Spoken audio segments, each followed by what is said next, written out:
The overall goal of this procedure is to demonstrate the steps involved in the construction and production of artificial ECM proteins, or aECM, containing elastin-like repeats. This is accomplished by first constructing recombinant genes that encode the aECM proteins. Next, the recombinant genes are inserted into bacterial hosts. At this point, the recombinant proteins are expressed in the bacterial hosts and then harvested. Following protein extraction through cell lysis, the final step is to purify the proteins using inverse transition cycling, or ITC, which exploits the unique phase transition behavior of elastin-like polypeptides. Centrifugation cycles are done at 4 degrees Celsius and 37 degrees Celsius.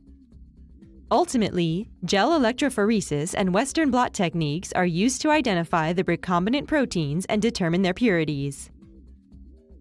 The main advantage of this technique over existing methods like affinity columns is that we can extract large amounts of proteins relatively cheaply. Begin this procedure with oligomer design as described in the text protocol. Once the oligomers have been obtained, anneal the DNA oligomers to obtain the desired gene sequence.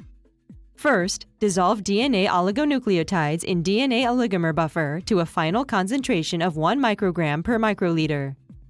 Add 4 microliters of each oligomer to 32 microliters of DNA annealing buffer to achieve a total 40 microliter mixture.